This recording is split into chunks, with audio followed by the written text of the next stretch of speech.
2. Hey there, Knicks fans. How you doing? It's your boy, Jonathan Macri, with you for a special post-game live edition / live stream of our regular Sunday podcast. I probably should have thought of a catchier name for that. Andrew, we'll workshop it.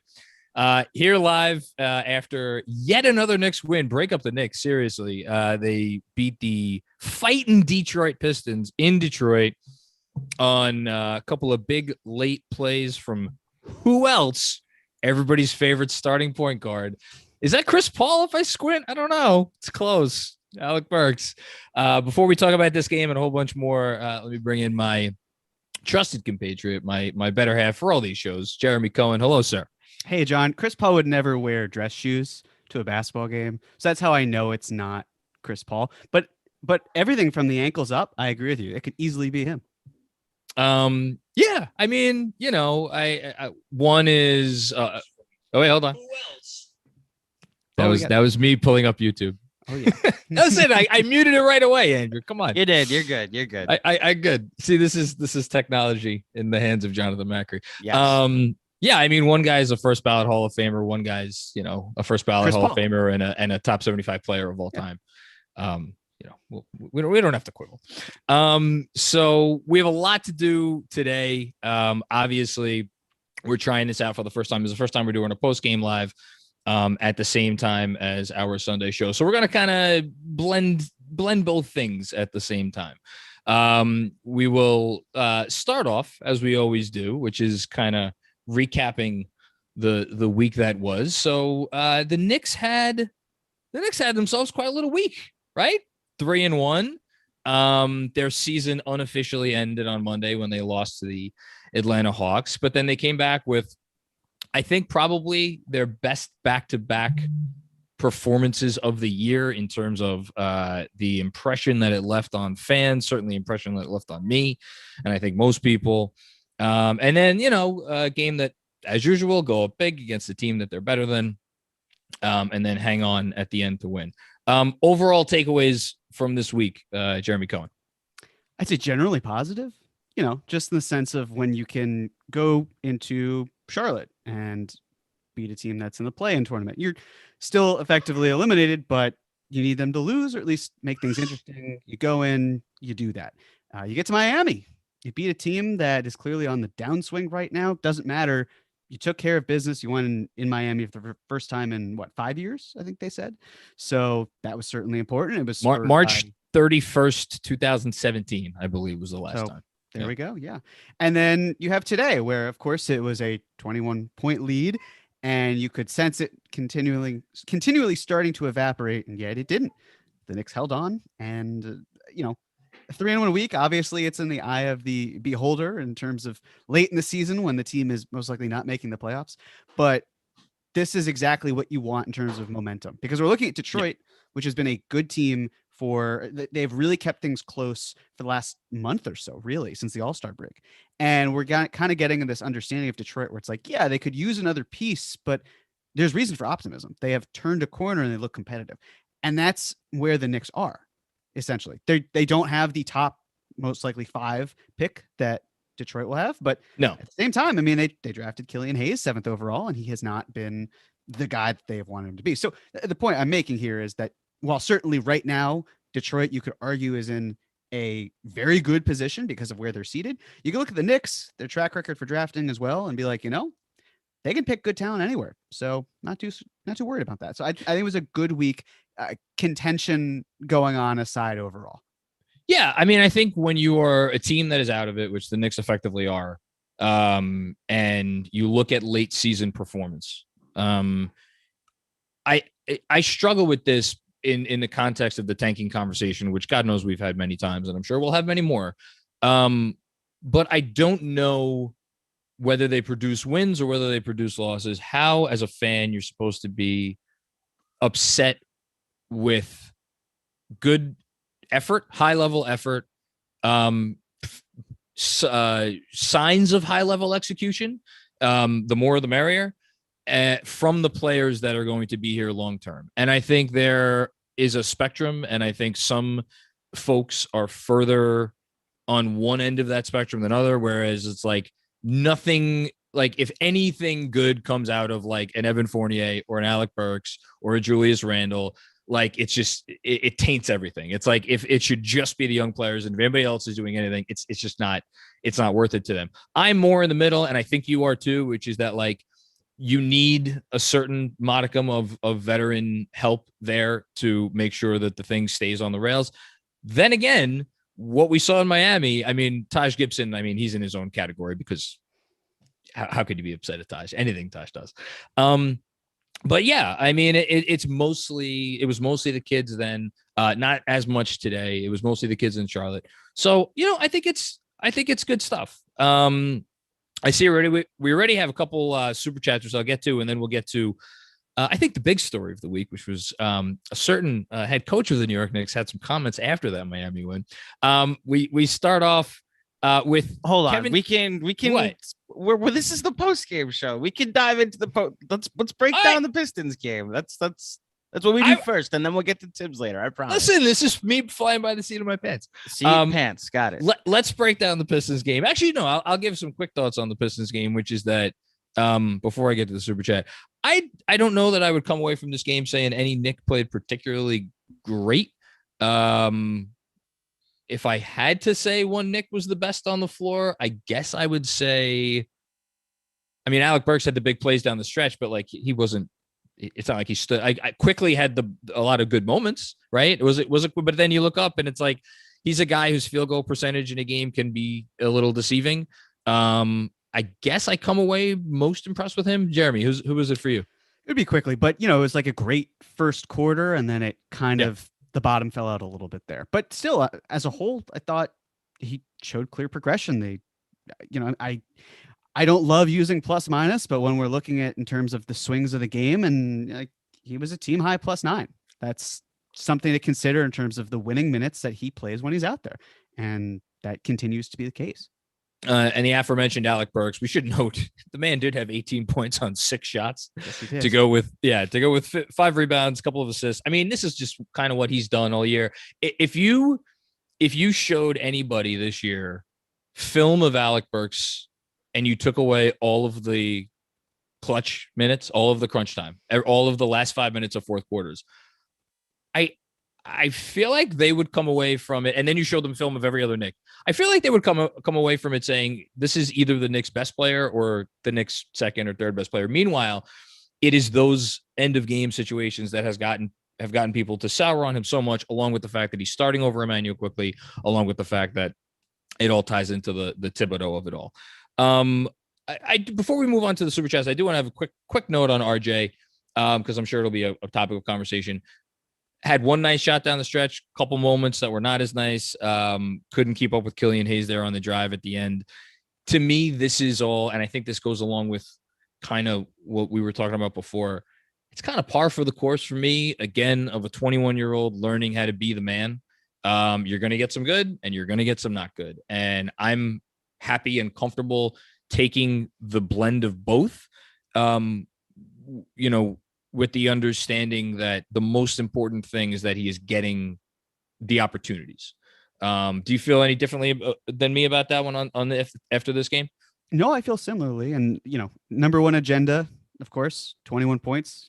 Got to get up to 20 points per game. That would be a very nice way to hang your hat if you're RJ for this season. But again, these are the games where you try to figure it out. Yes, you want the Knicks to win because they are not mathematically eliminated. But at the same time, it's still trying the best you can to be in contention, feeling this feeling of winning basketball. And also you're playing the younger guys, so that works out well.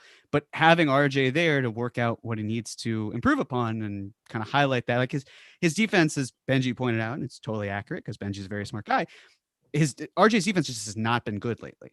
And RJ has also said in the past that he really wants to be a great defender. Well, you go back and you look at these games, you see where you can make the improvements, let him make the mistakes. And then as long as he's correcting them, then it's okay. But at least if there's a time to make a lot of these lapses, let it be this season. So yeah, you take the good with the bad and you just march on and let him work with Drew Hanlon on the offensive side and hope he can also work on the defensive side a bit too.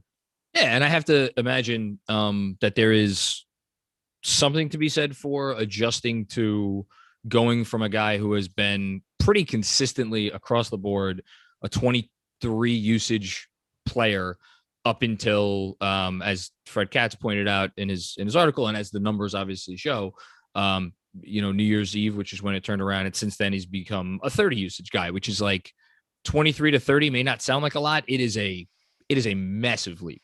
So to balance continuing to defend at a high level, and be that high usage. I mean, there's not many guys that do that. It's Kawhi Leonard, and he's been the most famous example. You throw in a couple other guys, but hopefully RJ gets there. Okay. Let us get to the super chats, the aforementioned super chats. First off, Kevin Danishevsky, always good to hear from you, Kev. Man, Mitch was horrible today. Question to the group: do you guys think there's a role for Burks on this team next year, and is IQ starting next year? I think the Mitch horrible is a bit much for me. I don't have his numbers in front of me. I feel like I do. I can tell you. Okay, go for it. So he went 1 of 3 from the floor. 4 points, 9 rebounds. 2 big free throws. 2 big free throws, yep. Yeah. 5 blocks, 2 turnovers. His hands are made of stone.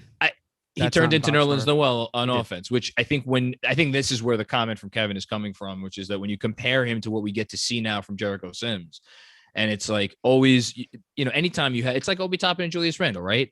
Anytime you have one guy to compare to the other, you're inevitably going to make that comparison. And so I think you're probably being a little harsh. He also was working his way back for, I don't know, how serious his injury was, but the other part of it, I'll say this. What do you think is more likely, Burks being on the team next year or Immanuel Quickley starting? Immanuel Quickley starting. And I don't really. Yes. Well, here's my thought process, okay. Right? It has to do with a lot of the younger players too. And I think that Cam Reddish, for example, his emergence has kind of made Burks superfluous, right? Because Burks isn't a point guard. Yeah. So you shift him back most likely into the second unit, but then you're looking at Immanuel Quickley. Quentin Grimes has to see minutes. We'll talk about Evan Fournier at some point.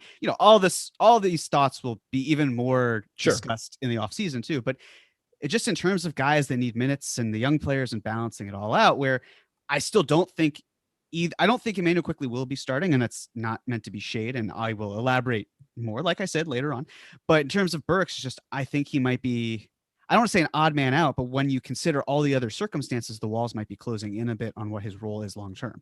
And we know that the Knicks were willing to talk about anyone. And the trade, of course, granted Cam Reddish was included allegedly in that too, was also involving Alec Burks being shipped out to the Lakers. So I think that they see Burks as a great not mainstay, but like current piece that can help them get to the next level, but not in terms of like for his play on the court, but like using him and his value and his contract to move on from him in some way to then gain an asset, all while clearing space for younger players. Yeah, I think it all depends on what the trade market is and if there's a trade, because they're not like going to just give Alec Burks away. I think they value him as an organization, and they were trying to use him as an end to a means at the trade deadline. It didn't work out that way. I would say I'm going to disagree with you though. I think because and this is something I'd love to be wrong about. I just talked about it at halftime. I would love for Immanuel Quickley to be starting on this team next year. I think he's earned it. I think he deserves a chance. I just don't believe it's going to happen. I hope I'm wrong. So I would go the other way. I do agree. I do agree with you though. That's the thing. I think both are. I just think one is more likely the other. That's fair. Yeah. Hush Zoo. This was one of the most underwhelming wins. Feels like we're back to square one now that Randall's back. Stagnant offense, lazy defense, no energy. Nothing was fun except for the young kids. Trade Randall. Yeah, I don't know if I agree with a lot of the sentiment there. It's funny with Randall. So it's like he hit 2 big shots in the fourth. Let's just get that out of the way. There was a grenade he had at the end of the shot clock. Pours in a big 3-pointer. It was big at the moment. Also, just he got him, to there when I think he drove, and that was also late in the game. And then, it's getting beat backdoor by Marvin Bagley, as Mike Breen so eloquently pointed out. Oh, he got caught watching the ball. Yeah, no shit. And there's other bad stuff. But for me, it's more just like, and I think this is what Hush is referring to, the overall Paul malaise. Dark cloud, whatever you want, whatever analogy you feel most comfortable with, that just seems to be effervescent when he is on the floor, as opposed to when he is not on the floor. And like, it's, I don't know. Do they have a better chance of winning today if Julius Randle's not playing? Do they have a worse chance of winning today if Julius Randle's? Honestly, I really don't know. I just know that I agree with Hush and that I like watching the team play better when he is not there. So yeah. Agreed. And it also has a direct effect on Obi Toppin because we know that Tibbs doesn't like playing Obi and Randle together. So basically take 48 and Julius Randle's minutes and subtract Randle's minutes from 48. That's what you're probably going to get with Obi Toppin. And today was, I thought, one of the best games. I wish it hadn't taken until game 75 in order for this to be the case. But like rolling back Randle's minutes just enough where you can then create more of an opportunity for Obi Toppin. 1,000%. What we people have been clamoring for. 10 minutes a half, right? Pretty much 10 minutes a half, something like that. Yeah, like that is ideal. So it was nice to see him kind of pivot in that way, recognizing Obi has done well a few games, reward him with more time. I'm glad that we were able to see that this case. Yeah, and it would have been nice to see that a lot more this year. And I think of all the blame that you could throw at the head coach, different people have different blame they want to throw. The thing for me that's always going to be number one is the whole Randle of it all. And was there a way to get, hold him more accountable? And when you have this kid sitting there on the bench that's just itching to play more and you see what he could do when he plays more, it's just like, 1 + 1 = 2. Okay. Continuing along with our super chats here. Another one from Hushu. Thanks again for the contribution. Now that all three of you are here, a question for all. What point guard do you guys want next season and at what price? Which Knick player isn't coming back next year? So this is a question for all three of us. What point guard do I want? I would like Ja Morant to be the point guard of the New York Knicks. No, I would like to know what the Pacers prices for Brogdon. If there is a way, and I'm probably asking for a lot here, but if there's a way to parlay Randle into Brogdon, I don't think the Pacers want Randle, but 3-team, 4-team deals exist. That would be my personal preference. It's fair. I would say one of Brunson, Brogdon, Sexton. Oh, okay. Andrew? And then I'll stick to the brand and say Sexton. Okay. Would be my call. The tricky thing is, like, if there's a way to solve the Julius problem with whoever the new point guard is, then that would be my option for point guard. But there's almost entirely too much salary to even let me go down the he who shall not be named who that plays for the Lakers road. But if they could solve it with Brunson, if they could solve it with Brogdon, I'd be okay with that. But also Sexton would be I think that's the top three amongst common sense Knicks fans that would like, as far as available point guards this offseason. Then we could have a quick sex backcourt. Yes, quick sex, a quick sex, and maybe a quick deuce. Right. You know, or for some quick deuce sex. I'm just saying, deuce sex. Yes, whatever you're into. No quick shaming. Grimy sex. Quick grimy deucey sex. Yeah. Oh, now you just sexy, quick grimy sexy deuce. You've now brought the sandwich into the bedroom and Jericho. On that note, yeah. Which player is it? Which Knick is it coming back? You want us to give you a list? There's going to be at least 4. Yeah, Kemba's not coming back. I'd be personally shocked if Noel is back, but we could go on and on. More on that in the offseason. Jessica, what's going on, Jessica? I hope I pronounced this correctly. Jeremy, I may need your help. Shavatov? Shavatov? I'm not looking at it, but Shavatov probably. Shavutov. Okay, great. If I mispronounced it, I'm just a bad Jew. So I'm sure Jessica will let me know, which is more than fair because not a good Jew necessarily. But go on. I'm not a good one either. Holy Nail Biter Batman. Another great game from Sims, Obi, McBuckets. All jokes aside about the Deuce. Yes. Deuce McBride. How could you not love every minute he's on the court and these freaking on-off numbers, the further we get into the season, they look more and more real. I mean, today it wasn't as pronounced. He was even, but like, my goodness, he's approaching 250 minutes, I think, and they're outscoring teams by like 15 or 16 per 100. It's nuts. And IQ and RJ had rough spots. They were still great, never gave up. Yeah, I thought their defense on the fourth, especially with those guys on the floor, was good. Way to troll everyone on your date night, John. Yes, I did some trolling, but we will save that conversation for a bit from now. Thank you, Jessica. And then here's Kevin Danishevsky with another one. Just want to reiterate what I said on the halftime about Tibbs and confirmation bias.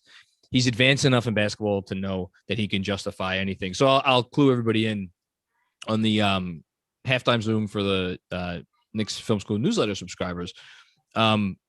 Kevin's point was that he thought Tibbs's greatest weakness was confirmation bias, and basically that he is, he sees what he wants to see, and he's going to look for evidence of the things that he wants to find evidence of. And I pushed back a little bit, and I said I think he has things that he likes, and if you do the things that he likes, that will be enough reason for him to give you more time. And if you don't do the things that he likes, he's not going to be that way. So Jeremy, I'm curious. I know we've talked about this before. If you have any thoughts on this. Well, first and foremost, my roommate Ben is watching. I just wanted to point out that he is a better Jew than I am, and has reminded me that it's Shavua Tov. So Tov, not Tav.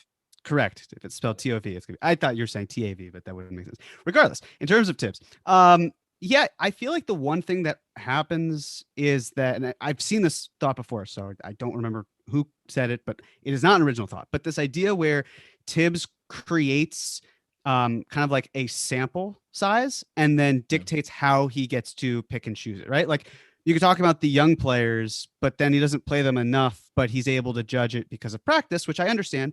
Practice is the first and foremost thing for Tibbs, but then he doesn't show it. So we're kind of like, well, if we're not seeing how it works in games and you're making predeterminations, how does that have the impact? Like you could say Obi's not ready, but then we also don't see it. And you kind of use your, what's happening in the games as evidence, but there's not a lot of evidence that's there. Like for example, Randall and Obi, you would think like based on, yes, that maybe they'll get crushed on the boards. But you would at least think that that's something that could work theoretically. And then Tibbs tries it for a bit out of not choice, but because other players are hurt or whatever. And then it's like, well, there could be some room to grow here, but it's like, no, that doesn't work. And sometimes for him, he's correct. There are matchups that just, or lineup things that just don't work out. But then there are other times where it's like, see, this is what we were talking about. This is how you could have fixed it. And you were just being stubborn. So it can be a challenge to figure out how he dictates what should be the case and not. And that also usually comes because of the fact that the veterans have preferential treatment more often than not. Because he trusts them more, and that's his, I think if you were to boil down, and I think this kind of does go hand in hand with the things that he likes and like the evidence that he's looking for and all of this stuff. It's because there's a larger sample size of those guys. And if a veteran player, that's the other part about, and the reporting on this makes sense, that Tibbs has been in on personnel decisions. Well, he's not bringing in veteran guys who he doesn't have a good sense of like, no, this is a guy who could play for me. And I think the one exception to that is Kemba Walker. And it's why, like, we don't, there's a lot of bad evidence against Tibbs this year. But the one thing that I will always go back to, and we're getting close to, it's about 3/4 of the season of worth of minutes without Kemba Walker. Net rating in those minutes is the same as it was last year, and that's just with Randall having the year that he has. Now, is that an oversimplification? Absolutely. And does Tibbs bear the brunt of criticism as well for how the whole Kemba thing went? 1,000%. He handled it very poorly.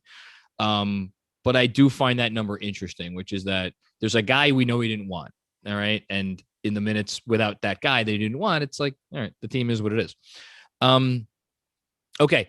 Mao Tao, I like that name, Mao Tao. 90s style game tonight. The refs did not like using the whistles. Shout out from Israel. Excuse me. Bring back Theo Pinson. I'm all aboard. Bring back Theo Pinson. I don't think it's going to happen. It was not a very well. I actually thought the Knicks probably benefited from the whistle tonight. They did, right? Yeah, 100%. Yeah, the Cade one was. I mean, that was a foul on Quickly. But we've gotten screwed over by the whistle a lot this year, right? Yep. Yeah. Not it was like the 80s and the 90s. Yeah. 80s Pistons, 90s Knicks. 80s Pistons, Nostalgia. 90s Knicks. There you go. Nostalgia. Drew P. Trade up for AJ. AJ Griffin, I think. AJ Griffin. You could probably trade up for him. You may not need to trade up for AJ Griffin. Maybe he goes fifth. I don't know. But you could probably trade up for him. I haven't done all my film yet on these college guys. I'm still hoping for lottery luck. Julius Randle for, oh my goodness, this is going to blow your mind. Julius Randle for Tim Hardaway Jr. and assets.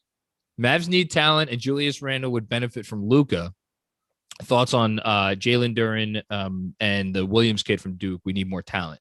So let's hit those one at a time. Would you do Randle for Hardaway Jr.? Does the money work? The money.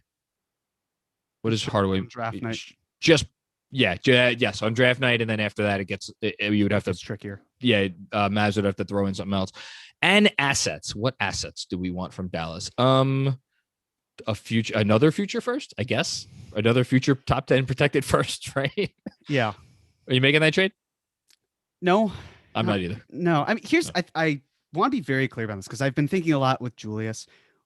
Julius is so different from any other Knick because we are so much more emotionally invested in the chaos, right? Like, if you step away and remove yourself, it's really not as bad as people think. And I don't mean that like, hey, the sky is not falling, don't look up type of situation. It's bad. Don't get me wrong.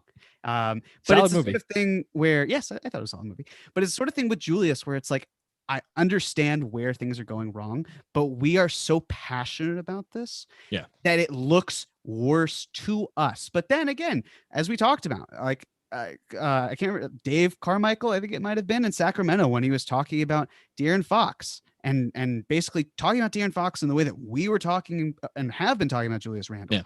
And it's just like the grass is always greener. You can get a team to be like, whoa, you mean the guy who's basically averaged somewhere around 20, 10, and 5 in New York? Yeah, the shooting split's not great, 100%. Maybe he just doesn't like being in New York. He's more of a small town guy. Maybe we could make it work. You can talk yourself into that easily. The question then is like, what is coming back? That's the thing. And that's something we will obviously work on discussing and figuring out, but it's not this contractual albatross. I get it. It's more years than people are comfortable with.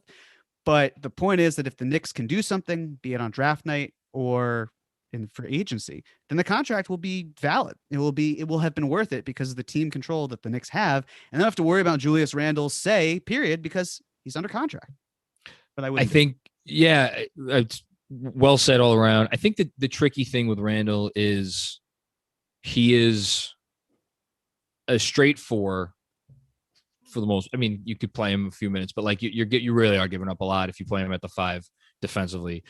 He's a straight four with shooting issues who quietly, maybe not so quietly, not only doesn't really care to go to the rim all that much anymore, he hasn't been great when he's gotten there for a while. And it's interesting. Like, you look back at the numbers of the 2 years he was pretty good at the rim, and it was the last year in LA and the first year in New Orleans. I think we've talked about this before. In New Orleans, he played a lot of 5, and he also played alongside Anthony Davis. And in LA, he played next to Brook Lopez. So you have a big guy who, it's like, if Julius Randle's shot is going to be this inconsistent and his defense is going to be this inconsistent, it does. I agree with you. There's always going to be a thirsty team out there, right? That knows that they can't get it because he still is a talent, right? He's still a talent that knows they can't get this talent on the free agent market. But man, I still wouldn't do the Hardaway deal. Twice is enough for me for Tim Hardaway Jr. But just one thing really quickly, because you're talking about Anthony Davis and the ability that he has is kind of like more of a shooting 4, getting Julius play 5, and he got to play with Drew Holiday, and that trio played incredibly well because 2-3 good players together utilizing their strengths. The thought I also had as well that you had mentioned earlier, Indiana. I'm not saying Miles Turner is Anthony Davis. He's not. But if you're thinking of like switching an archetype and what he's able to do, like the spacing that is provided, how you can make them fit and matchup wise, and like what that means in terms of a player coming back, like, to me, you could sell it to Indiana. Indiana could probably sell based on what they're giving back. I don't know what would necessarily be coming back from Indiana. I mean, again, you mentioned Brogdon, sure, We I'd can happily dig into that later. I don't know what the pick situation is. We'll talk about Yeah. that later too. But yes, that's like, I don't want to say a poor man's New Orleans situation that he was in, but not a poor man's situation. I like that. Not a poor man situation. Well said. In terms of the two centers, the lower echelon centers, I like the Williams kid from what I've seen. He seems like he's going to be a pro for the next 15 years, maybe a low end starter. I obviously think it depends on the whole Mitch situation. I don't know. You know, I love Sims. I don't know, is he an NBA starter? Maybe he is. I don't even like. I really just like, because he could do a lot of different stuff, but you know, is he high level enough in enough different areas to warrant that? I guess if they really didn't feel great about the mid situation, you could justify using a pick on one of those two guys. I'd be surprised if they brought in a rookie center. Wouldn't you? I would, and I actually would be pretty upset at the idea of bringing that in. So let's say the Knicks basically clear the deck with their centers, right? And they get Mitch, they let him go, they trade Noel, and they are basically left with Taj as a free agent who's a 4 playing a 5, whatever. Yeah. They can convert Sims. The problem is that if you look at a lot of the young talent over the years that are like 5s who have been able to start and play well, it's not easy. It's really tough to do that. Like, so I think when I was looking, it's like Jarrett Allen did it successfully, where by his second year, he was starting every single game, I believe. And he was a consistent quality piece. Like when you look at the top 3 picks, right? Your DeAndre Aytons, your Karl Anthony Towns, those guys are going to start from day one, and they should. Yes. Assuming they're not projects, and they likely aren't. But then when you get to the other players, it usually takes them 2, maybe 3 years to be starting caliber. So the way I see it is maybe Jericho Sims gets there one day. It's not going to be next year. Maybe Mark Williams or Jalen Duran gets there. It's not going to be next year. You need someone who has at least like 2 to 3 years under their belt, preferably more, but not too many, to command the defense, but also fit exactly what the Knicks want, which is someone who rebounds the hell out of the ball on offense, who can be, has high block percentages, who can have a great touch around the rim. That's ideally what the Knicks are looking for. They're not going to be able to find that in terms of talent right now, unless they find a way to age any of the center prospects up like 3 years. And we don't have the technology, to my knowledge, to be able to make people that much older over a natural period of time. And there's also the issue of like, this team's dying for a stretch 5, as we've talked about. Which so I don't even, like as Fred said, Fred Katz, it doesn't even have to be a stretch 5 guy who's in the corner or above the break. Like just someone who can stretch it a little bit to being, like a mid-range shot, 10 feet away. Yeah, anything to just pull away from the rim. Well, and you know what? Maybe Williams might actually be that.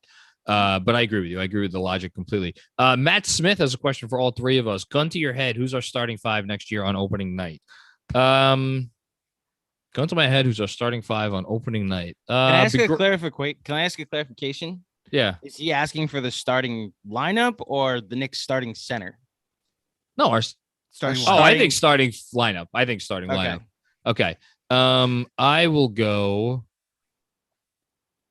I'm not thinking this through, but I'll just say names. RJ Barrett, Julius Randle, Miles Turner, Jalen Brunson, Evan Fournier.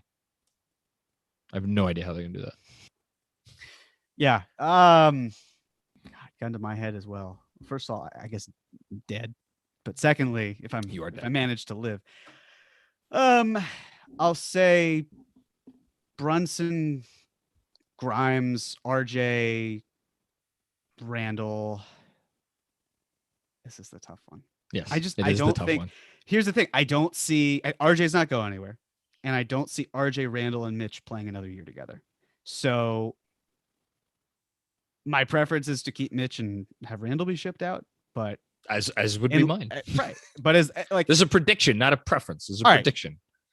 All right. I'll say Randall, and then for the 5, that's where it's tough. Like, screw it. I'll say a player I actually really like and would be totally fine with the Knicks signing in free agency, especially because he would come cheaper than Mitchell Robinson. But assuming there's like a sign and trade that involves Mitch and you get a guy to fill in, Isaiah Hartenstein. I think he's great. He does a lot of what Mitchell Robinson does. Wow. Not as great defensively. Did but not think on the that's what boards, you were going for. He's a cheaper option. Again, that's not saying I would necessarily take him over Mitch. Haven't fully dove into that, but he is.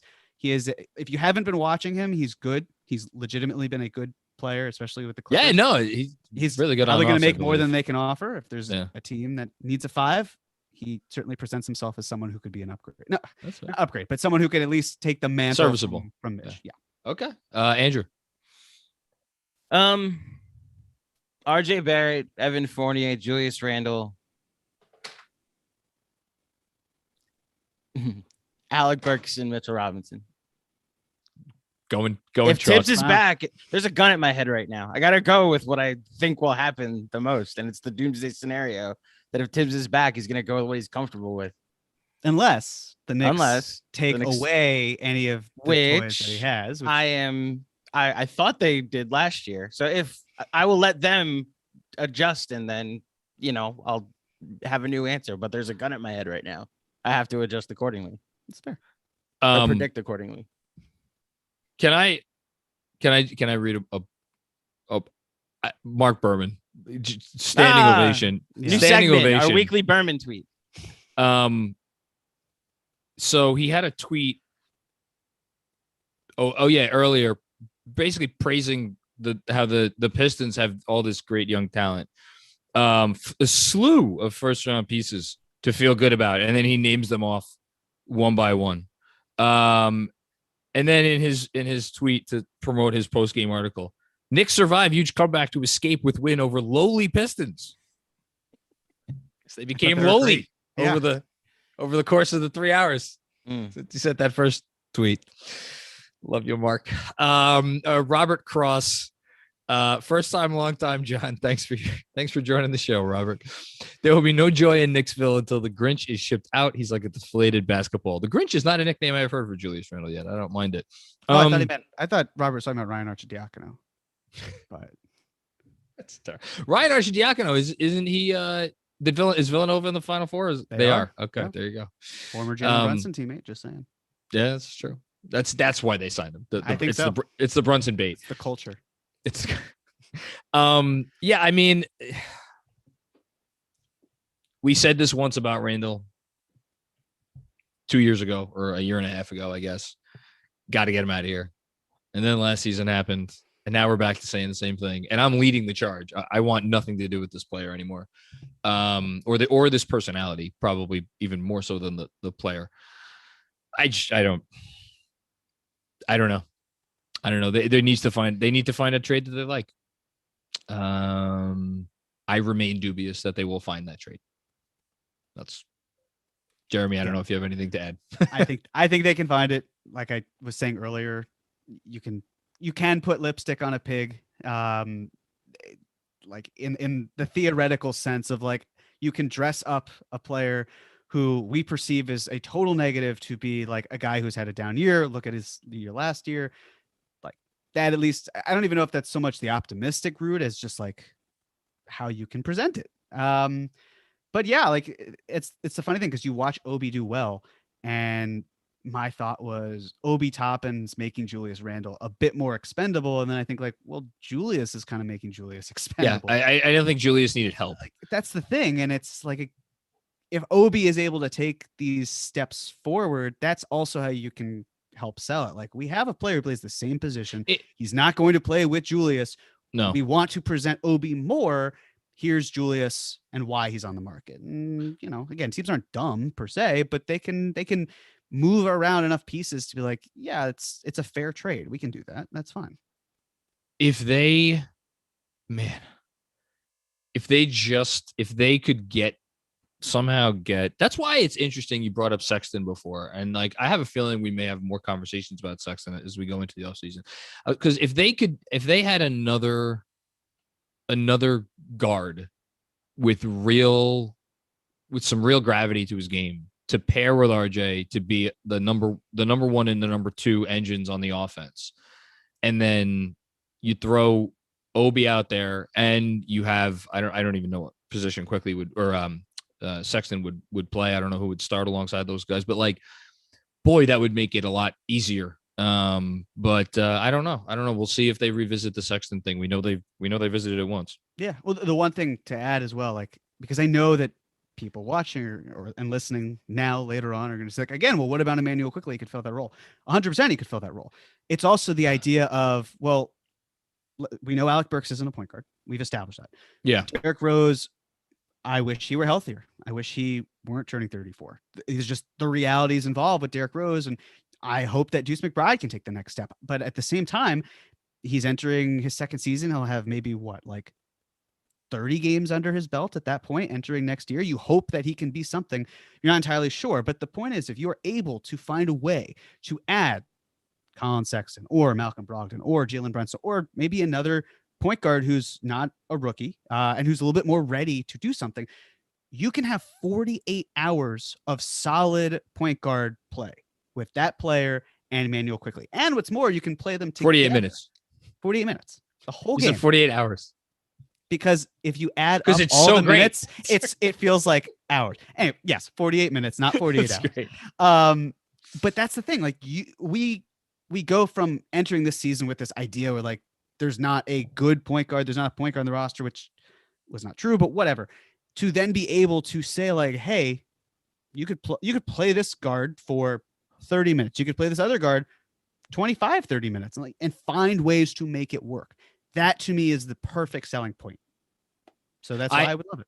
And just to be clear, if there was a wing out there who could do some stuff that you could get realistically via trade or, move some pieces around and sign them in free agency, I would advocate for that person and then start Quickly at point guard. I just don't, and I'm as big an Emmanuel Quickly fan as anyone. I just don't know if he's ready to be a top 2 player on a team that is going to try to talk themselves into being, in the play-in race or playoff race. Even with RJ taking another step next year, hopefully, and even with Quickly taking hopefully another step next year, but we'll see. Joe Vogel with a comment I have a feeling is going to be echoed by a lot of Knicks fans. Obi playing 35 minutes a game was fun while it lasted. Also nice to see Randall is still the same player he's been all year. To be honest, not excited for the remaining games. Yeah, I'm excited for them to continue to watch the kids, but seeing the vets out there doing what they do is just not, it's not pleasant. I knew it was naive. I was hoping we had seen the last of Randall this year. Oh, no. Yeah. No, same as how I would like to believe, just for the sake of everyone, no disrespect. I want to believe that Derrick Rose will not be back, because I just don't see the point in bringing him back for any of the last 7 games, especially when the margin of error is this thin and he would have time to get back into the swing of things. But then if you did bring him back, what that then has the effect on a player like McBride, who got to see 17 minutes today. How many minutes is Miles McBride playing if Quentin Grimes isn't hurt? It could very easily be 0, because we know that Tibbs is still very comfortable with 9-man rotations. Sometimes he goes to 10, depending on what the situation is.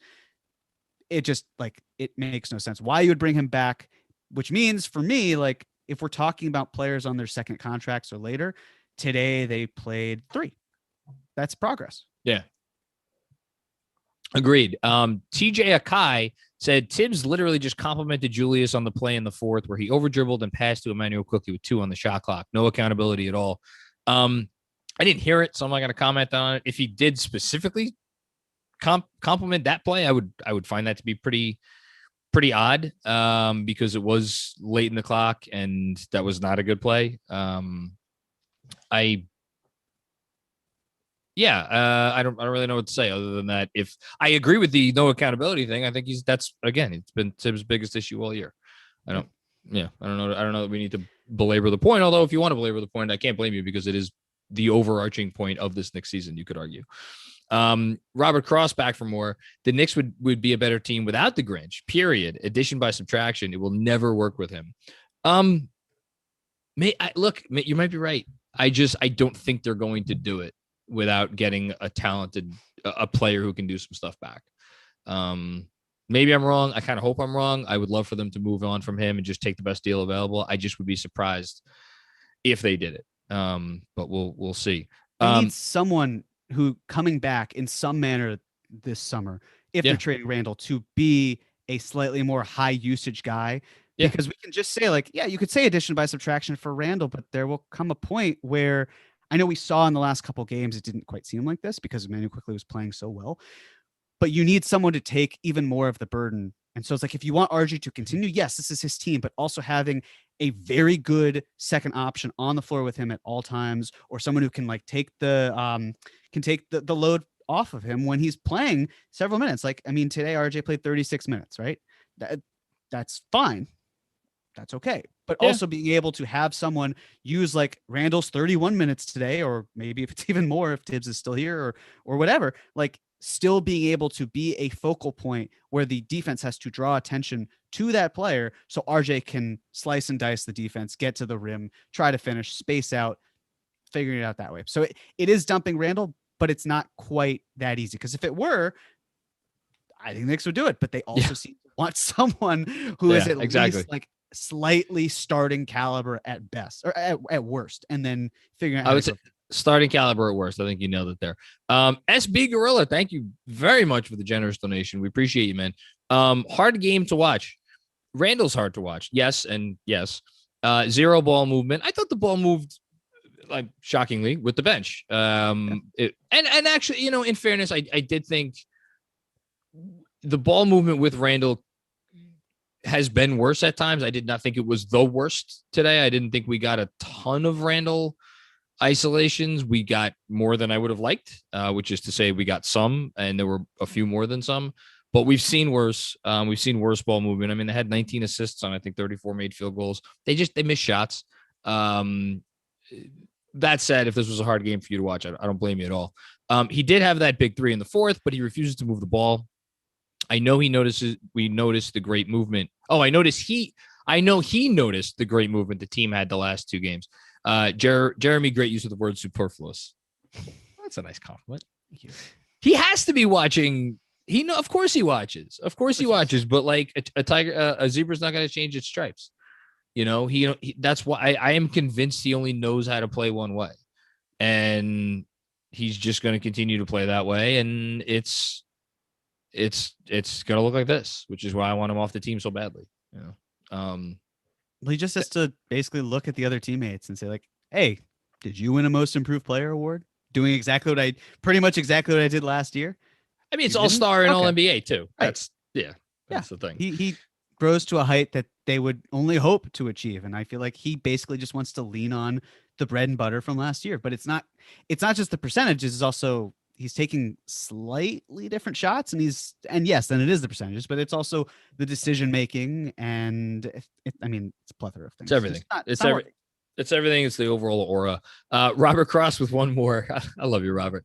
The Grinch for Fox. Davion Mitchell is cooking in Sacktown. If Sacramento traded De'Aaron Fox so Julius Randle could play side by side with Domantas Sabonis, wow. I mean, yes. Please. Would you here? Let me ask you this, Jeremy. Would you give up a first round? I'm not talking about the Dallas pick. Would you give up a future protected first to do that? The trade is not going to happen, but like, would you give up a future protected first if the trade could happen? No, I wouldn't, because again, okay. I with all due respect to De'Aaron Fox, who they clearly want to build around as well. Like the idea of Sacramento trading Tyrese Halliburton and De'Aaron Fox and getting back Domantas Sabonis and Julius Randle would be crazy. But even still, like, I look at De'Aaron Fox and I see a good player on a monster contract, and I think you can get close to the same value that De'Aaron Fox has for he's on a max, we should say. Yeah. And that and you can find a way to move Randle in a separate deal. I will say the trade, and I started doing film work on Fox, and I was going to do a big newsletter, and then the Sabonis trade happened. So I'm like, this has been a waste of time. But like, unfortunately, we're complaining about the issues of building around a power forward who can't really shoot.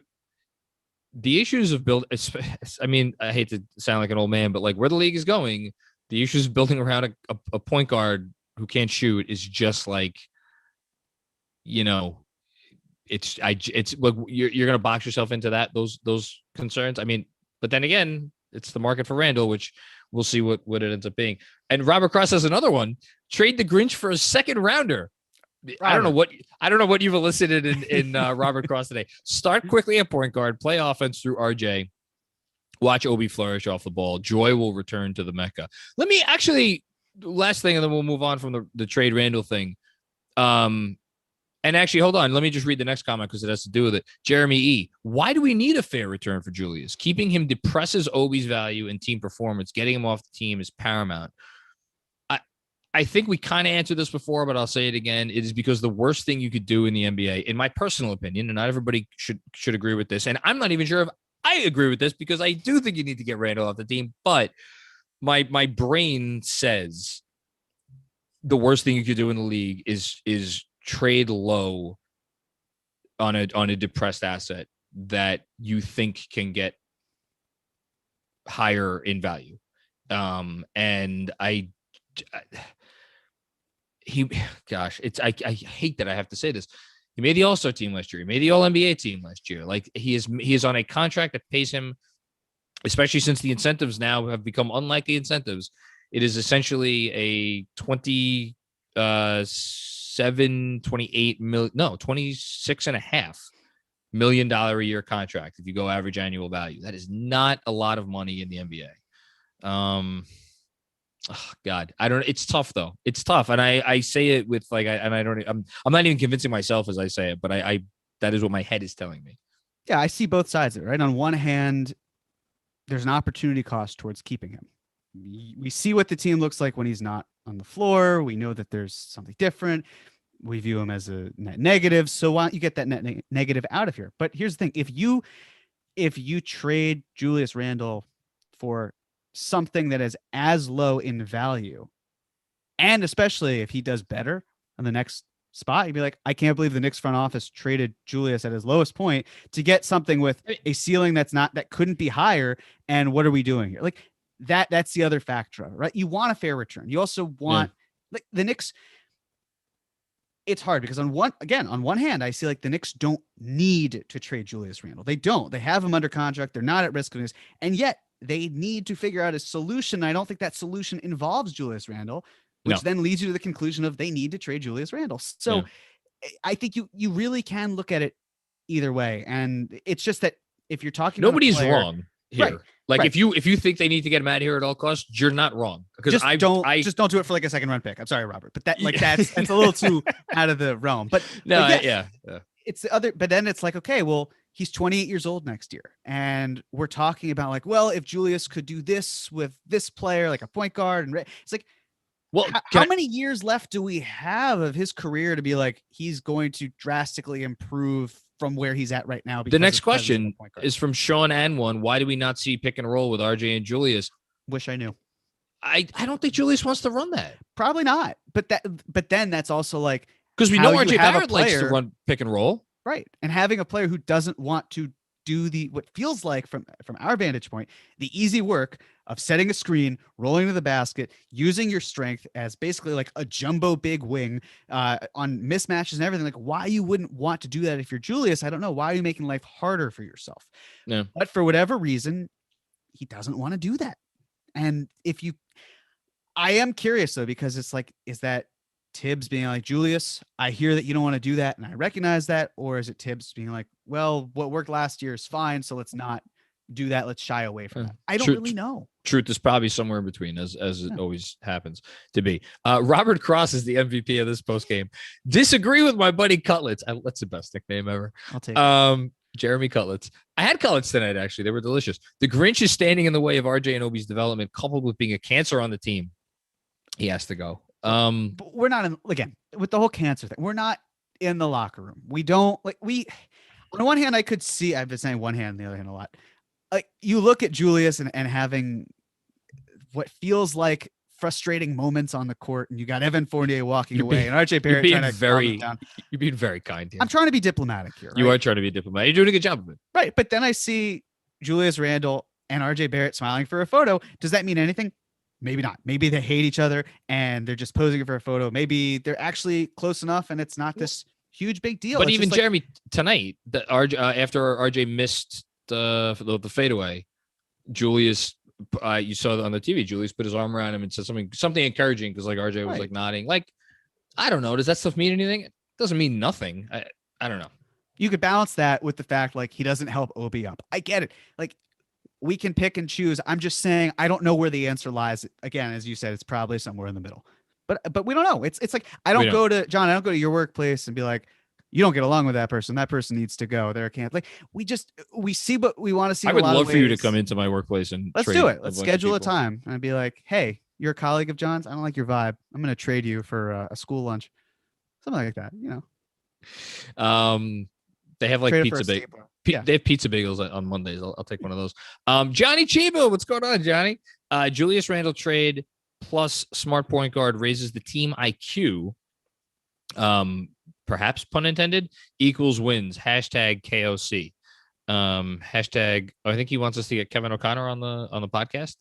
Sure, KOC, come on board.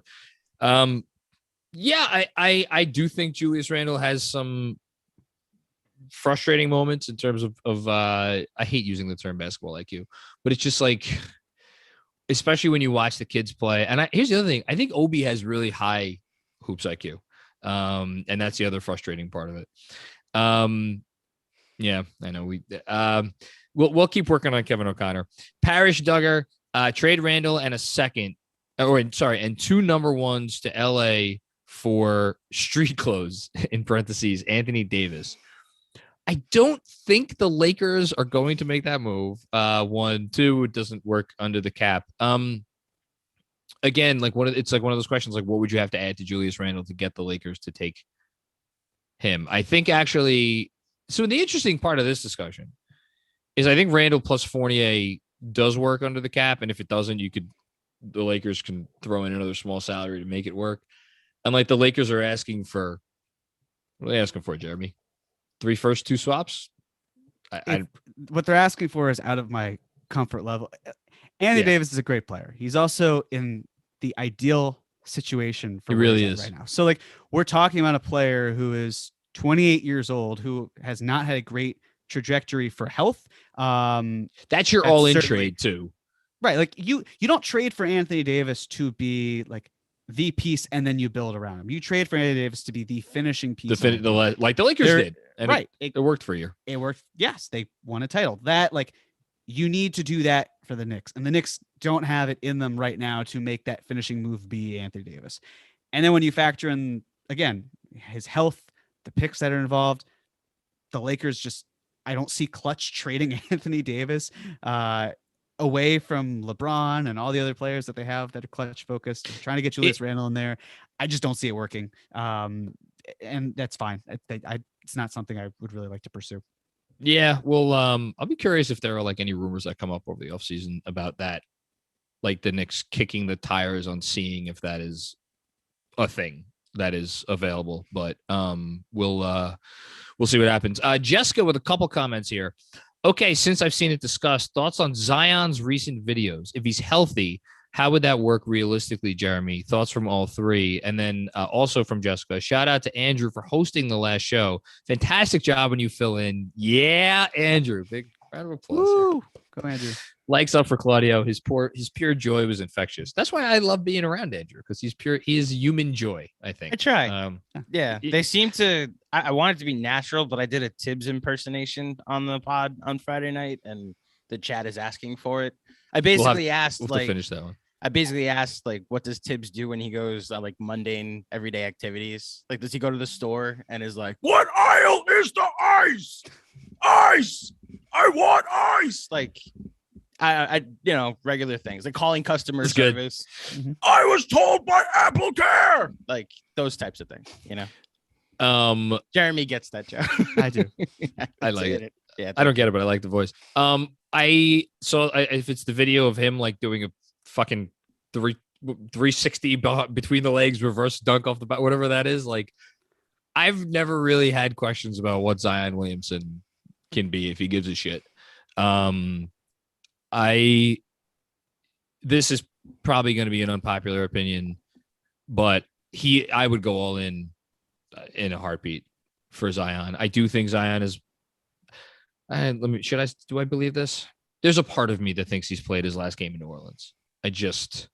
when there's enough writing on the wall, I know contract situation, the whole thing. And it's like, and by the way, the Hornets, give them all the credit in the world. Like, they've put together a great little team. They're one of the Pelicans. You mean the Pelicans? What did I say? The Hornets. Oh, sorry. I get the Pelicans. The Pelicans have put themselves together a nice little team. They've been one of the 10 best teams in basketball since the break, and Brandon Ingram hasn't even been playing. So yeah, good job by them. I just don't think he wants to be there. So it's a matter of how does it work realistically? If you want to answer it, Jeremy, the salary is not going to be the issue. I could just say that. At least not this year. I don't want to go too far into depth because I know Andrew's going to kill me because it might be stepping on the toes of things that we've got later on. So I'm sorry, Jessica, but at least in terms of like his ability, he's a great player. You just hope the health works out. That dunk was, I think it was called an East Bay dunk. It is an East Bay. Online. Yeah, it was East Bay dunk. It was ridiculously impressive. Like, it's very hard for any human to do that, especially me. So Zion showing that he's healthy, able to do something like that, like that was cool. It's nice to see someone whose game is like that level of explosiveness start to get back in that manner. But in terms of like the value, the contracts, the math, all that, I'll let future me do the talking on that. Andrew, yes or no? No caveats or anything. No further explanation. Are you going all in? Whatever your definition of all in is for Zion Williamson. Whatever my definition is. Yeah. So is that you're not trading? You're not trading RJ. You're not. That's RJ. The thing I would think all in would require. No, which you're is not why trading. If I can get Julius, if I can get Zion on this team without trading RJ, I'm all for it.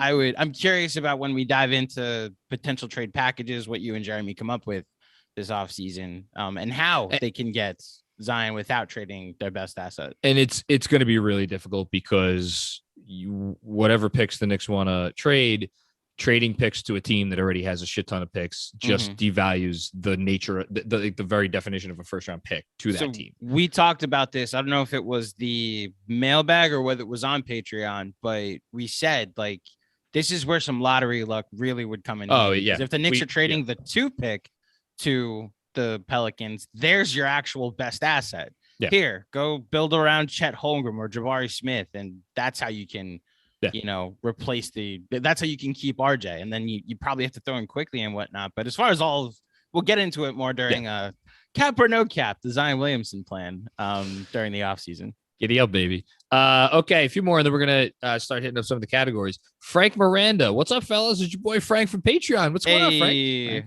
Always good to see you. I am at the point where I would trade Randall and something else for Westbrook. I'm sure Knicks fans are you're not alone in that. He has been that bad, and I would take Westbrook for 1 year. You have to do it if it's available. I'm going to push back and say you don't have to do it. Step from the ledge. You don't have to do it. But what if it's plan F? Plan F for failure. Yes. Whatever you want to say that F stands for. Yeah. What if they've exhausted A through E and it's like, keep again, Julius. It goes back to the point I was making where as bad as Julius has been, it like there are levels to it. We're just so close to it that it feels like the end of the world. I'm telling you, it's not perceived quite that badly by other teams. And that's the bottom line. There are ways to get around it. It doesn't have to be like, hey, like, to us, Julius Randle feels like maybe the worst player in the season. And then it's like, oh no, there's also Russell Westbrook. It doesn't have to be that level. It's not that level. It's not that bad. It's bad. It's not that bad. And obviously Channing Frye brought this up on the pod, and I only had one question for him. I wasn't going to get into an argument with him about this, but that's why the only question I asked him was, so you don't think that this is what is left of Westbrook? You think that there is a better version left of him? And he said, I do.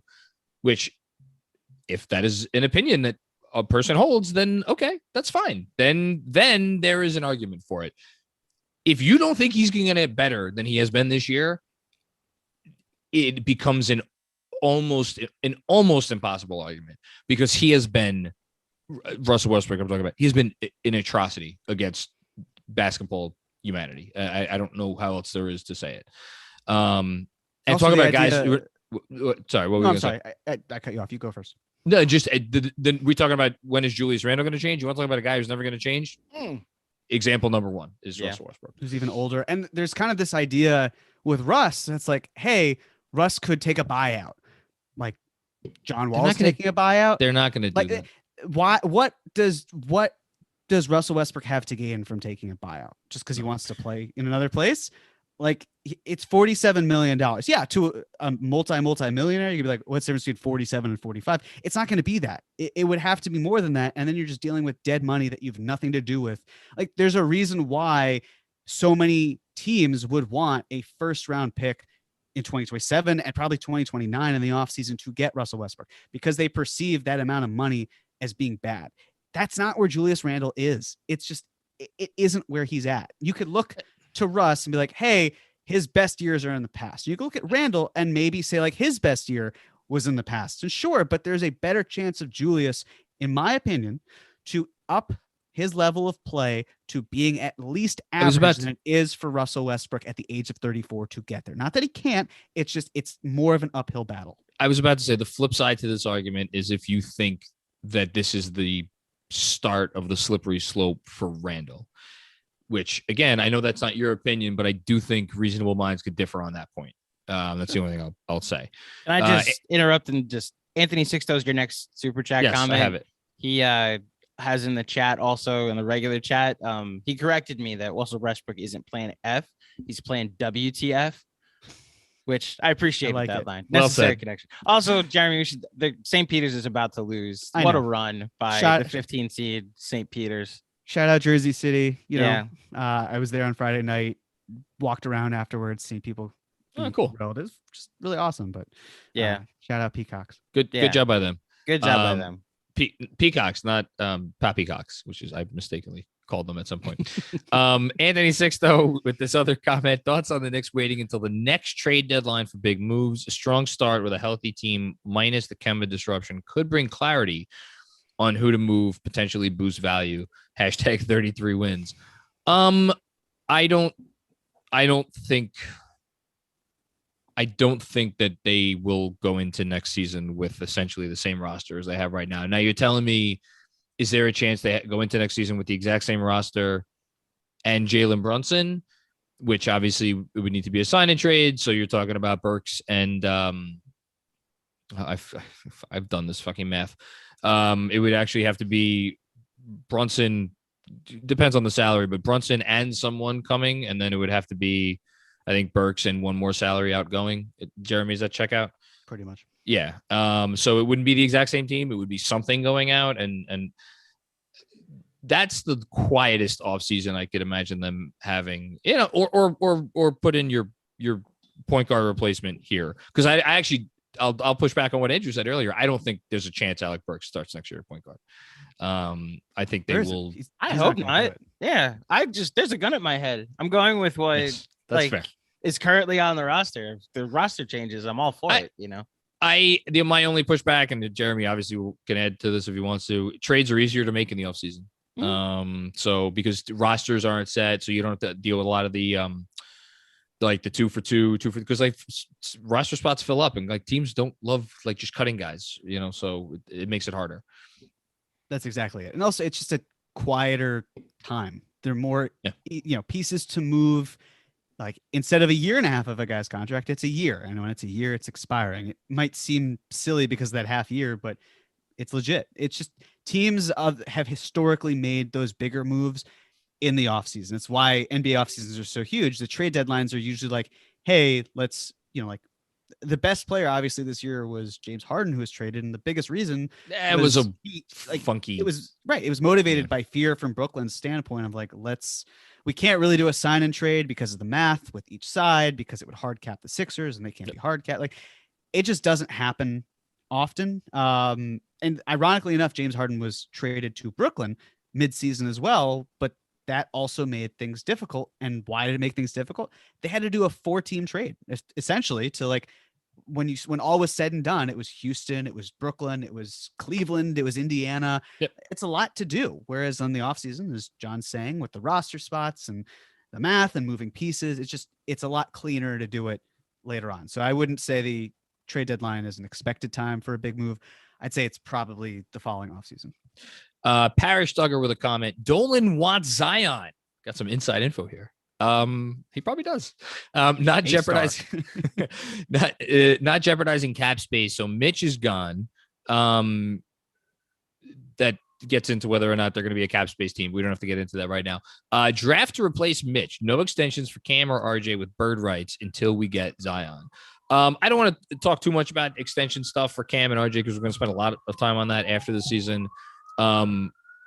I don't know that Dolan gets to decide this one.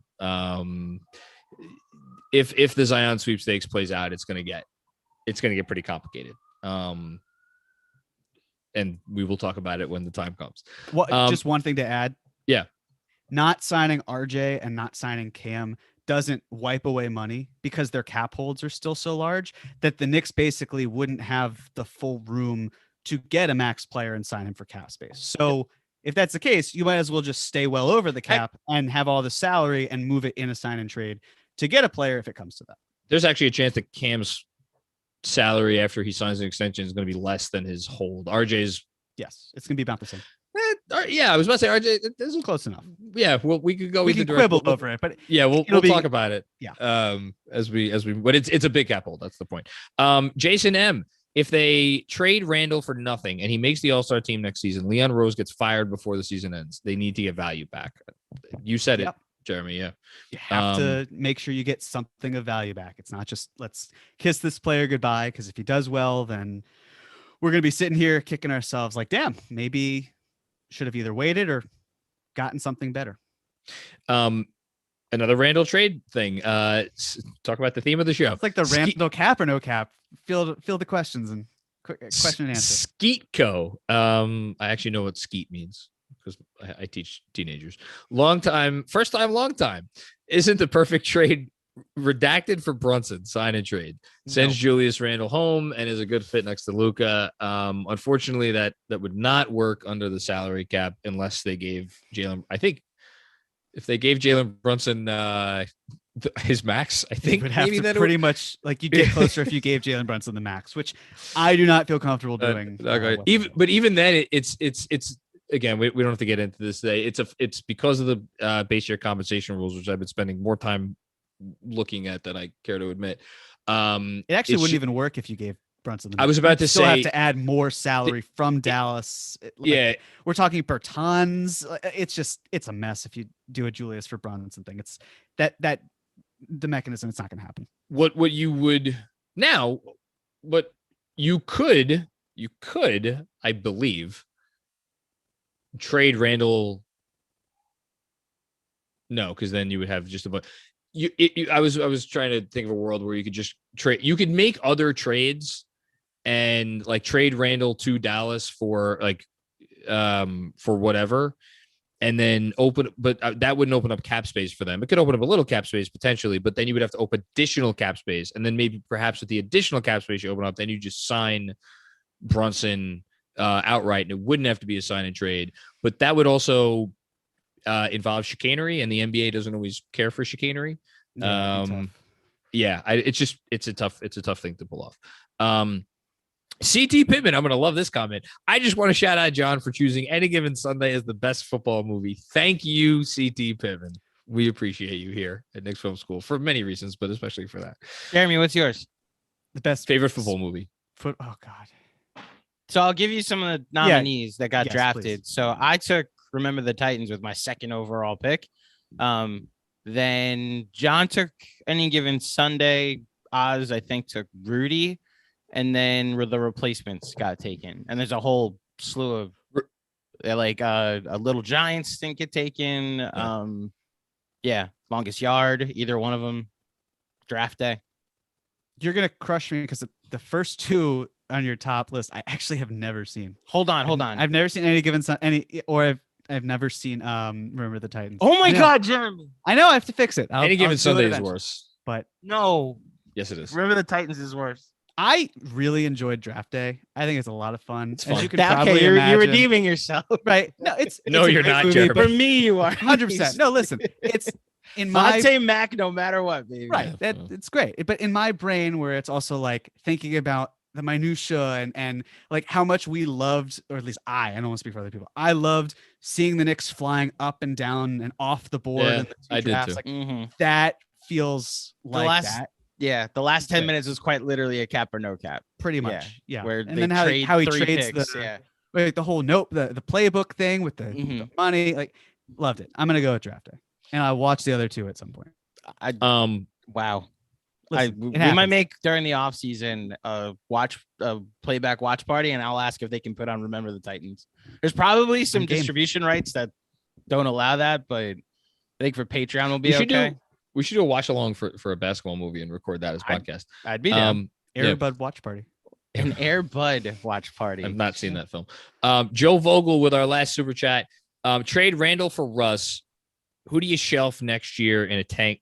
Who you shelf next year in a tank season? So again, this is the concept of like basically doing what Houston did to John Wall. I don't see this front office doing that. I just don't. I could be wrong. And then use the free cap space. Again, the notion that Jeremy just discussed about a buyout to sign. Here we go, boys. Nikola Jokic in 2023. Zion accepts the qualifying offer and gets traded here. LOL. If Zion Williamson and Nikola Jokic are on the Knicks in the next 2 years, I will. What do you want me to do? I'll do anything. I like the plan, Joe. It's like a good plan. I'm all for it. Yeah, it's great. Steve Mills would be proud. Yeah, I like it. Let's do it. I hope they do it. You know what? On second thought, I would be okay with signing Nikola Jokic. I'm down. I'd consider it. Pull my arm. If it's a biannual exception. Yes, obviously. You have to, some sacrifices would have to be made. Seriously. He's already made his money. He can take it. God. All right. Let's get into it. So we're gonna do our usual segments and game ball, detention, tankathon. We're gonna do all that, but first, Jeremy, you have any thoughts on Tom Thibodeau's post-game comments from Friday night? Yeah, I mean, I wasn't exactly the biggest fan of them. Again, it just seemed like Tibbs trying to dunk on people he had been told just to ignore in general, which he then didn't do. After game 74, where fans are saying, we want you to do exactly what you are now doing, but only based on the fact that all of your toys have been taken away from you by injury or by intervention. And it's just very frustrating to hear that, because it just is like the things that are working, we've been wanting to see work. And then we aren't allowed, but like the whole thought is like, you're not in practice. You don't know what's going on. Okay. But then he does exactly what we would love for him to do. And then it's like, how dare you guys say this and not trust the process and see what I'm doing. It's like, but again, the results are showing that what we wanted is working and right in front of us. So I just found it to be very, I don't know if disingenuous is the right word, but it just felt crappy, man. Like, you've gaslighted us this entire season. You've been stubborn as shit. And now when you're finally breaking free, you turn on us, be like, see, no, like we do see it. It's exactly what we wanted. So I wasn't a fan of it. Just real quick before I respond, all that's fair, by the way. Manu, Fami says in the chat here, Randall talked about his quad injury post game, and said it's been bothering him on off throughout points of the season. And this should not come as a surprise to anyone. Tibbs said it that Randall was dinged up earlier in the year. I think the obvious question is, why not rest him? Why did it take until game 70, whatever? Was game 70, whatever the hell the game was. I've lost track. To rest him. And why not rest him? Why not play him less?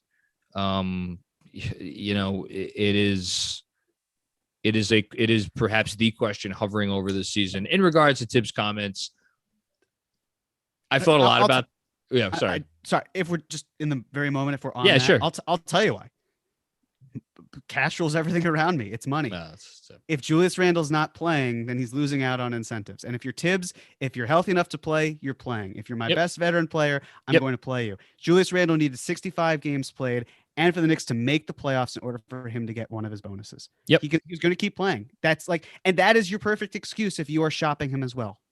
He was dinged up. It's not working in New York. We've got Obi Toppin. We can make this work with just Obi figuring something out. Let's figure out a trade for Julius. He'll be healthy for you. He won't be in a high pressure environment. Maybe it's Indiana. Maybe it's another smaller market. Who knows? That's your avenue. That's how you sell it to another team. But I'm sorry, continue. No, it's fine. I've thought a lot about this, especially after I chimed in on Twitter after Friday night's game because I was having a little fun. I'm allowed to have fun sometimes. Look, I can at this point sit here and admit to myself that the reasons that I defend Tom Thibodeau are not wholly probably rational, and to be honest, I don't say don't have a whole lot to do with Tom Thibodeau. They have to do with other things, which I've kind of talked about on this podcast, and we don't need to get into. But like, I can sit here and admit that. So I will just say, coming from a potentially irrational place and coming from a place where I just like the guy, I can't fully explain it. I do. I can admit it. I can't fully explain it, but I can admit it. The comments put a smile on my face. And if I sat here and I hemmed and hawed about them, I would be lying. And I'm capable of many things. Lying on this podcast is probably, unfortunately, not one of them. So, yeah, he's a stubborn old mule. And he does not care to change. And I admire that about him. I don't know why. I really don't. I wish I did, but I do. And that is all that I have to say about that. Well, I have to follow up by asking you a question. Sure, please. So obviously we talk on this podcast. You have a newsletter, all sorts of means of communication.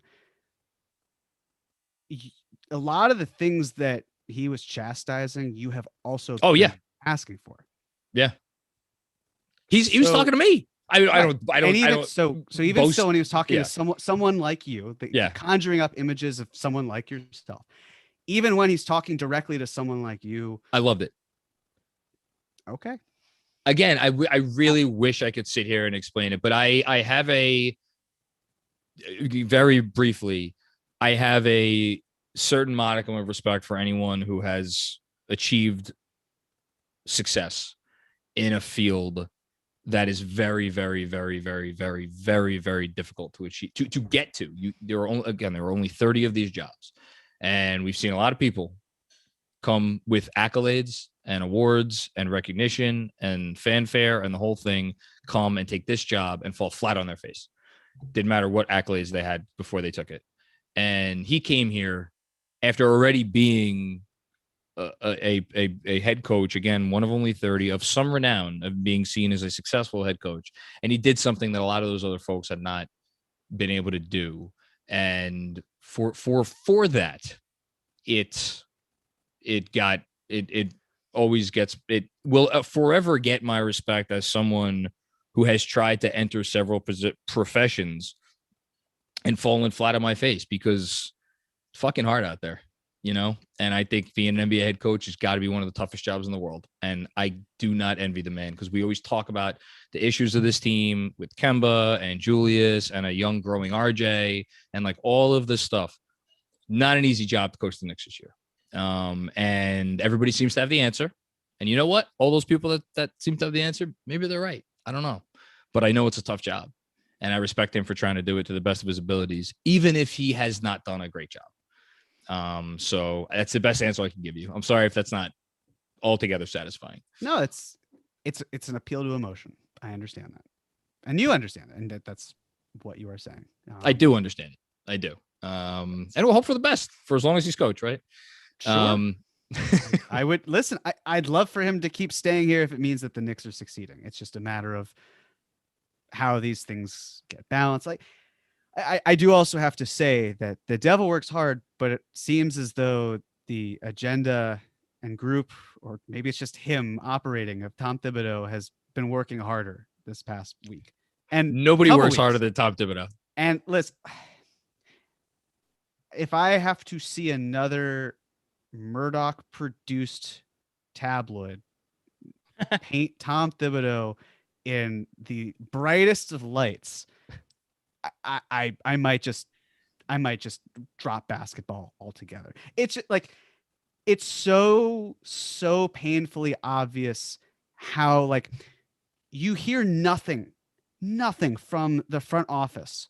And for the last 3 weeks or so, all we're hearing is like pro Tibbs things and him being back and doing all of this. And if it feels to me like what's happening is that Tibbs's camp, if you call it that, whatever it is essentially attacking the foundation of the Knicks.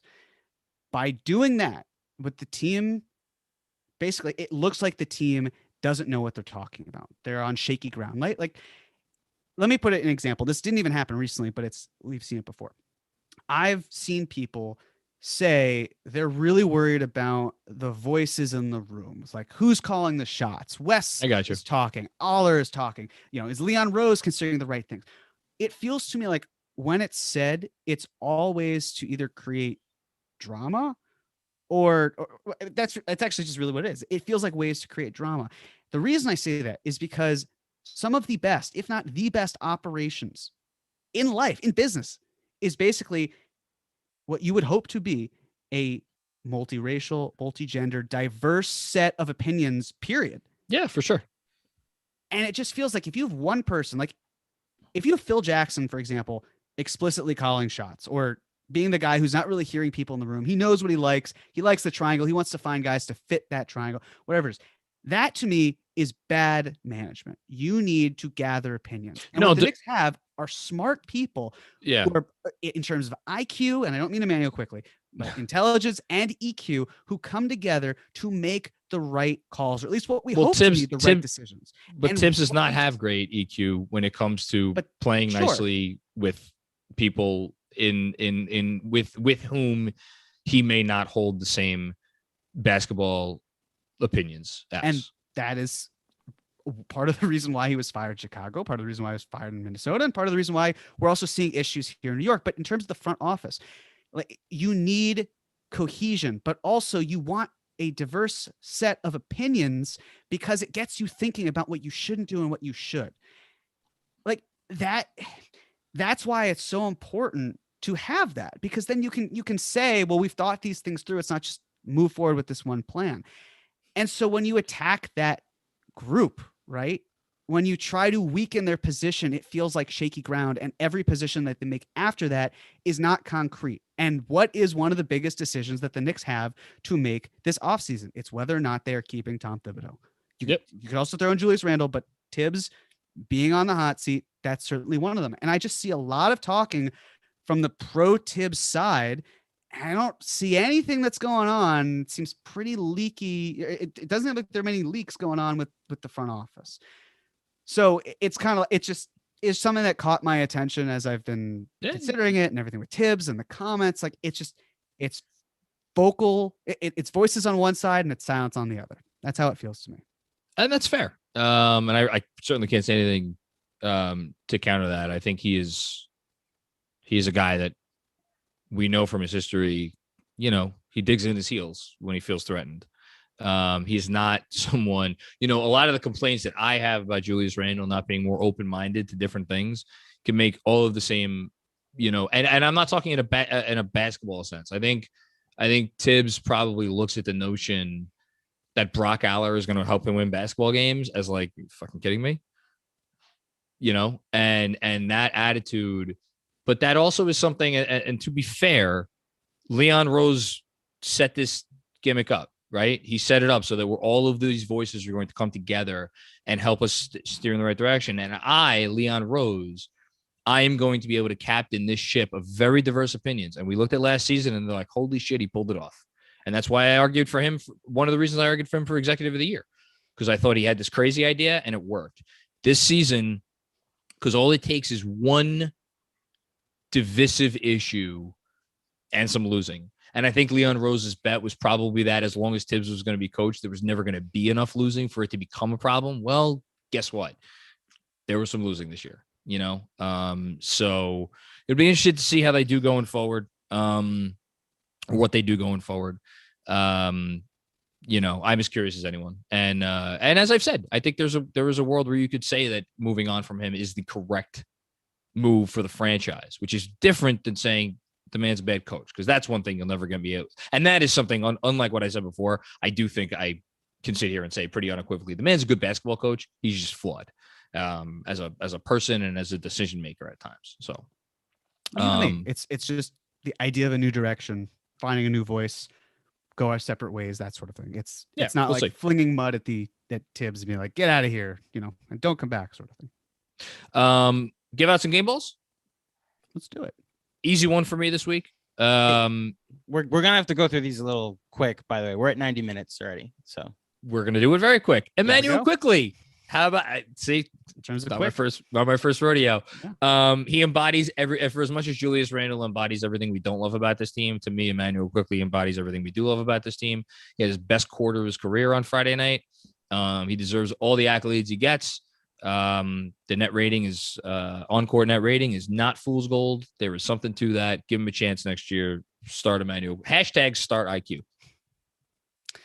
I could honestly go with any of the younger players, at least especially the ones who were part of the Miami turnaround, and go with the people who helped draft them. But I'm going to go with the 58th pick overall, Jericho Sims. Listen, we don't have to talk about Jericho. Not you and me, obviously, but just in general, John. We don't have to talk about Jericho Sims as a Mitchell Robinson replacement, or any of that. We could just appreciate Jericho for the ability to be what I hope to believe will be the best 58th pick ever. And the energy, the switchability, the level of play that he brings to the table is just a joy to watch. And I expect him to have a big league one-way contract next year, and he will have most certainly earned it. So, detention / the Julius Randle Weekly Commemoration of Events Award goes to, shocker for me, Julius Randle. Played one game. Yeah. Played one game this week, and you're giving say the Julius same Randle. thing. I'm giving him the award because I just don't want to watch him play basketball anymore. Again, not maybe completely irrational opinion, but that is my opinion. You know who has a say and who plays him less in how many minutes he does play basketball? The other guy eligible for detention this week. I do know that. Yes. So I'm guessing that's where Jeremy's going. Unless I did put an option on here. No one. We were 3-1 this week. You don't have to give it no detention this week. Yeah, that's fine. So no one is in detention. I was thinking no one. And I knew you were going to pick Randall anyway, but I thought that the exact same thing of like, he's played one game. He didn't play in 3 of them. Like, yeah, we could view that one game like his only game. He didn't do well, but I guess again, I want to say no one, but then I'll go with my brand.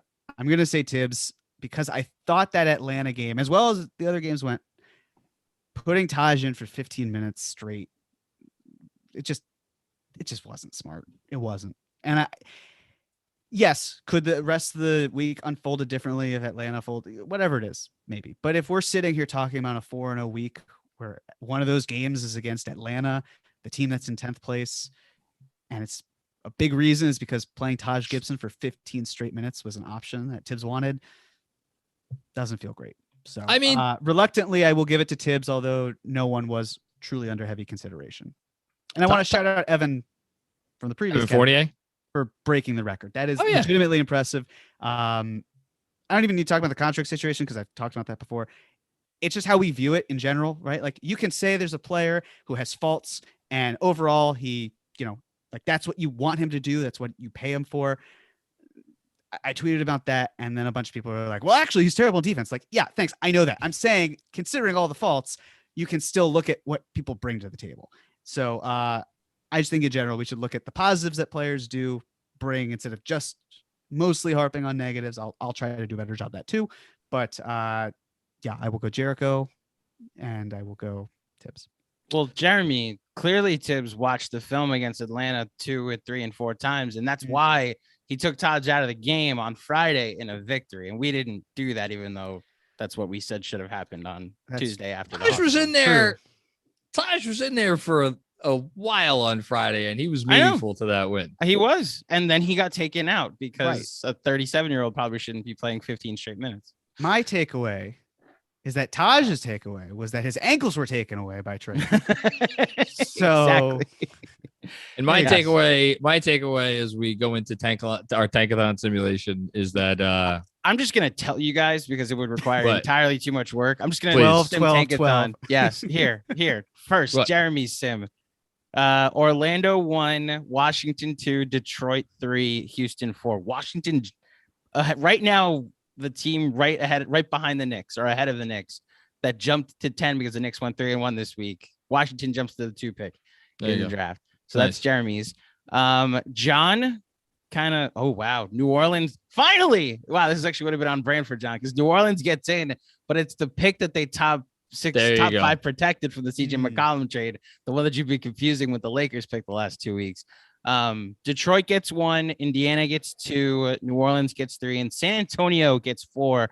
OKC drops all the way down to 7th. That sucks. So for as well as Orlando down to 5 and Houston down to 6. And then mine, tanking doesn't work. it doesn't guarantee anything, I guess. OKC, speaking of, gets the number 1 pick. Portland jumps to number 2. Orlando, Indy goes to number 3, and then Orlando number 4. I think Which it's brings us.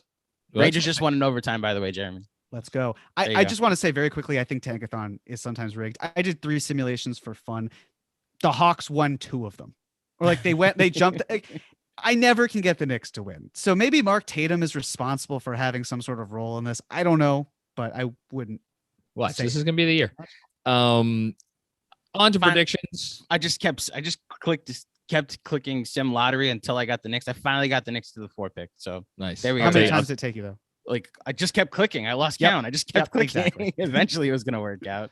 Before we Predictions. finish up, we got one more super chat here from Kevin Danishevsky. Just want to revisit my comment. The Ben Falk article on Terry Stocks is the gold standard on how a coach should engage with analytics. If I know they didn't have playoff success, but I would like honesty. Yeah, no, I think that's, and Terry Stotts was an open-minded guy, and I think he was a big part of why the culture there worked for as long as it did. Are we sure the Blazers didn't have playoff success? 3 of their I mean, they made- eliminations were to the team that won the championship. and they made it to the Western Conference Finals. Yeah. And Dame is like he's a borderline top 10 player, at his peak. So I'd say they did pretty well for what they had. Predictions. As I was about to say, the Knicks fighting New York Knicks, 11th in net rating since the All-Star break, 8-8, and they have played half of their games against teams that are in the top 10 in net rating on the year. So they have had a very tough schedule, gone 500 since then, but a little too late, as it will probably turn out. But we still have to pick these games. So Chicago, these are 3 home games, by the way, to start the week. Chicago on Monday, Charlotte on Wednesday, and Cleveland's on Friday? Saturday. No, Saturday. Yeah. Oh, so we get Thursday, Friday off. Nice. I'm not complaining about that. And our playback game, by the way, is going to be the Charlotte game on Wednesday night. So for any of our patrons listening that want to join the watch along, that is going to be Wednesday. And yes, at Orlando. So they play back to back. So the Orlando game is in Orlando, where we have we've won. They lost both Orlando games at home, right? Or did they lose one of the Orlando games? They lost both games. Orlando games at home. Both The are- first so- one was their first loss of the year. There The you go. second one, we were in the building, and Yes, it we was were. our. I remember our- that one. Yeah, our And- event at MSG. And then we're recording next Monday. So yeah, the Orlando game next Sunday at 6. And again, that is at Orlando. I've given this a little bit of thought already because I had a feeling we're going to be up against it here. I'm torn between 3-1 and 2-2. The difference is that in weeks past, I'm pretty sure I knew which way Jeremy was going to go if I went a particular direction. I think if I go 2-2, Jeremy's going to go 3-1, and I'm not Maybe sure he's not. going to be what. Maybe not. These are winnable games. Yeah, exactly. So you're saying you may go 4-0. I went 3-0 not too long ago. So Yeah, I mean, look, I think wouldn't it be like this team? Wouldn't it be like this team to go on a 7-game winning streak? It sounds crazy to say at this point in the season. Chicago's been playing poorly. Charlotte's been playing well, although we beat them. Cleveland has been fine. this is it, because this is to get back to 500 and have a chance to win. If I lose this week, that's it. It's over. I'm gonna go 2-2. I'll go 3-1. Yeah. Andrew, which way would you have gone? It's tricky because three of these teams, well, two of these teams that are playoff teams right now are on the way down at the moment. But three of these teams are trying hard to win games. Then again, the Knicks Knicks. That's the thing, though. Like I the know. Knicks are trying hard to win games, and they have taken advantage of some teams that are on the way down, like Miami the other night. I think 2-2 is the safe pick, although like trending upward would be my stance. Is that 2-2 or 3-1 would have been my take. So good job by everybody. Thank you, everybody, for tuning in to this post-game live stream podcast. Doohickey, that's the name of the podcast. Great job title by me. Yeah, there you go. Not my first rodeo, like I said. Jeremy, anything before we get out of here? Not for me. Best picture prediction from you. Can you remind me what is even? Oh dear. So it's between Coda and Power of the Dog. I haven't seen Power of the Dog. I loved Coda, so I'm gonna go with Coda. There you go. That was mine and John. Well, no. It was my best picture prediction. And in our Oscar pool that I'm looking at now, I went Power of the Dog. You're the only one that went Power of the Dog. I'm sure I did, because I have a funny feeling there's been a little bit too much buzz. Mm-hmm. So it's quiet, a little too quiet for Power of the Dog out there in the old Is West. that supposed to be some sort of insensitive death joke, John? I'm kidding. It's Power of the Dog. You're an awful human being, I- Jeremy. I- that you would even think that. Coda. Go Coda. I want Coda to win. I want Coda to win. Coda was, I think I enjoyed Coda a lot Beautiful. more than Power of the Dog. But anyway, Andrew, anything else before we get out of here? Nothing. Enjoy the Oscars, everybody. We'll be back tomorrow night with John on the post game, and Godfather Week officially starts tomorrow over at Final Review. So check that out if you're interested. Giddy up, baby. Oh, you usually do like a full thank you everybody for tuning in and goodbye, and we'll see you. I next did that time. already. Thank you I didn't everybody know for if I tuning missed it. in. I don't know if I missed it. You went to me and Well, you thank you said for tuning in, after. everyone.